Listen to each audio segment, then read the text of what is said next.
All the countries in the world today are drowning in debt. To give an example, the United States holds more than $38 trillion of debt in 2025. This is the highest level ever recorded in world history.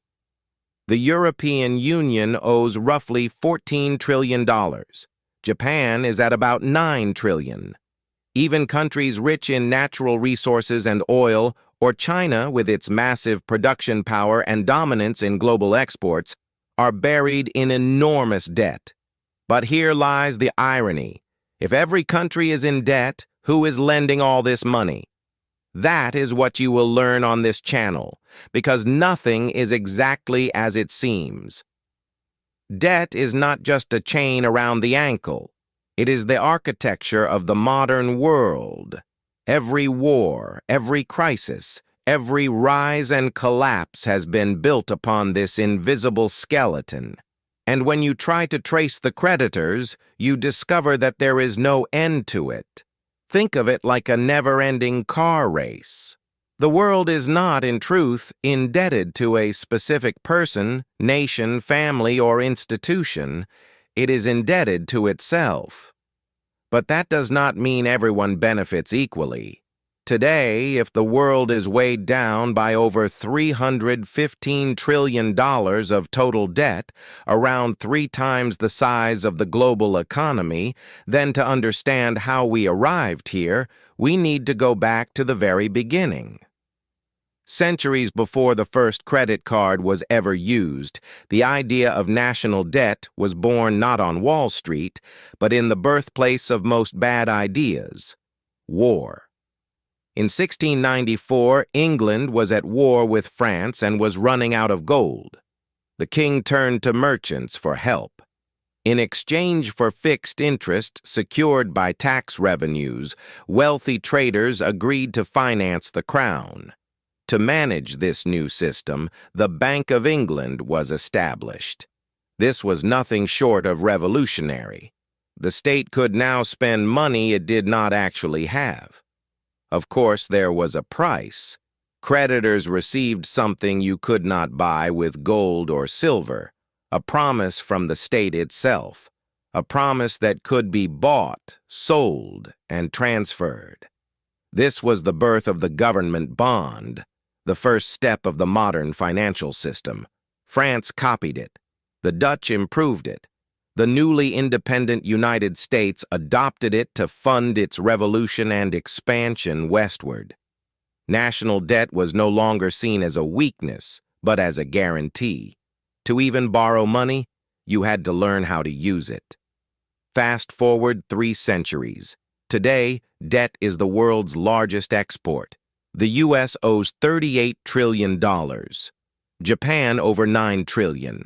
Global debt grows by about $1 trillion every 3 months, and every nation is indebted. All banks are creditors.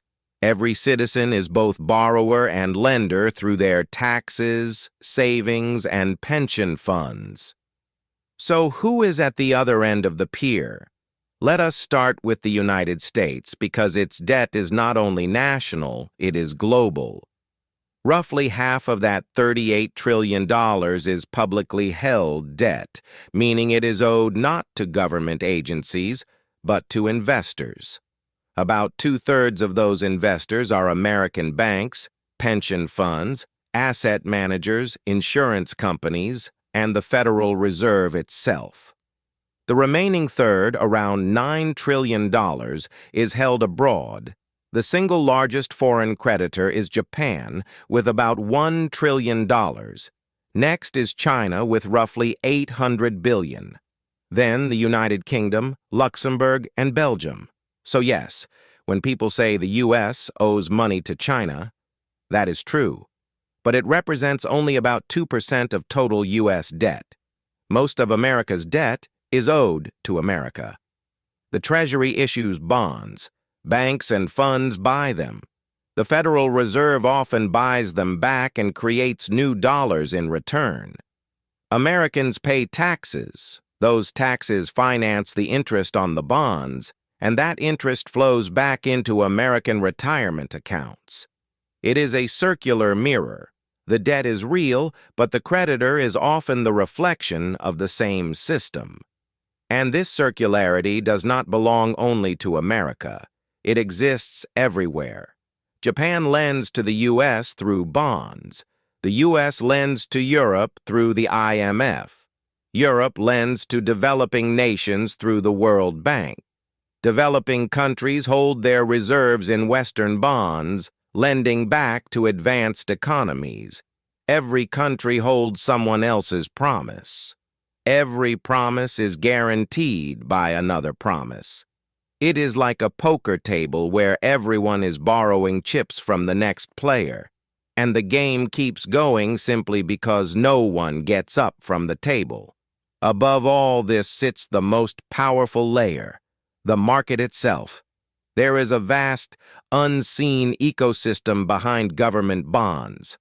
Hedge funds, pension funds, sovereign wealth funds, and central banks manage staggering sums of money. These are the real credit gatekeepers. They decide which countries can borrow cheaply and which must pay dearly just to survive.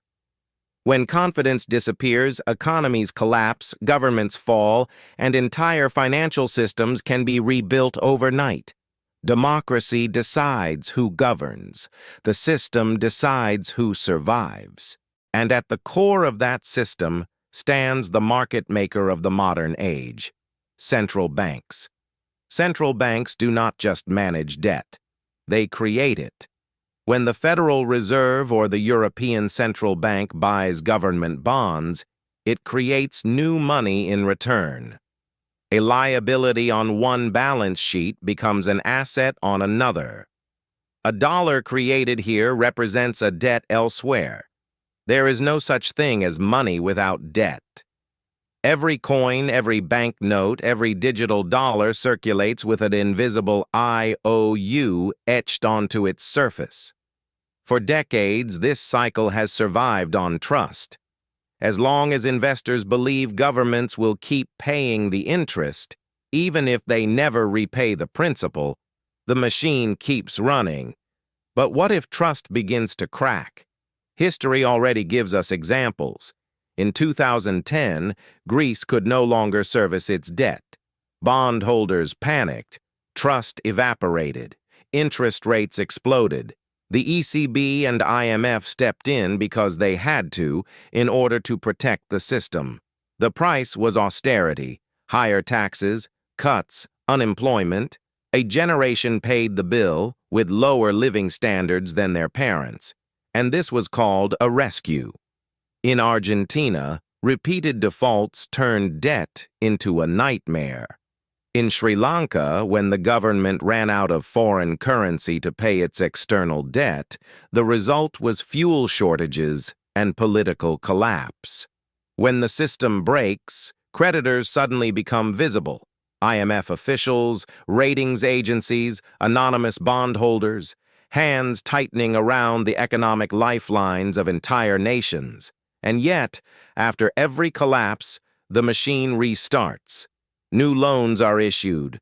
Old debts are restructured. The engine is rebooted under a new name, on the same balance sheet. Because this is the system of the 21st century. It compounds endlessly. Modern governments do not plan to repay their debts. Not today, not tomorrow. This is the politics of our time.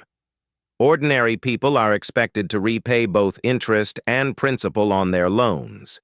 But states have turned their debts into perpetual rent. Old debt is rolled over with new debt.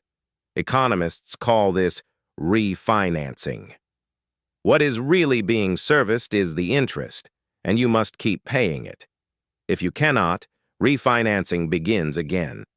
The world economy is like a cheetah that must keep running just to stay alive. The U.S. will never eliminate its $38 trillion debt. Japan has been rolling over its debt for decades. Yet bond yields remain low. Investors are not demanding repayment. They are waiting. But why? Because government debt is seen as the safest asset in existence. A U.S. Treasury bond is not viewed as a burden, it is a prize. Pension funds cling to it. Banks use it as collateral. Central banks treat it like money. The system is built on governments constantly issuing new debt. If those debts were ever fully paid off, the world economy would lose its safest financial instrument. So governments keep issuing more. Not randomly, but rhythmically. Debt becomes the heartbeat of capitalism. You can feel its pulse in every pension fund, every mortgage, every market.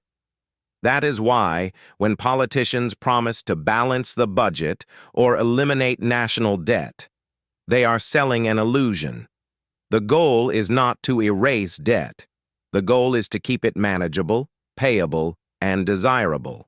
Because once trust disappears, numbers lose their meaning.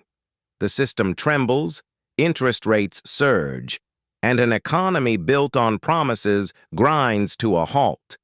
This is the real secret of sovereign debt. The plan was never to repay it. The plan was to make the world believe it would be repaid. It is a closed loop of confidence. As long as trust holds, the numbers can stretch forever. But trust is not shared equally. Saying, "We owe it to ourselves" may sound comforting, but it is only half true. Interest does not flow evenly. The money workers and taxpayers provide travels upward to the institutions and investors holding the debt.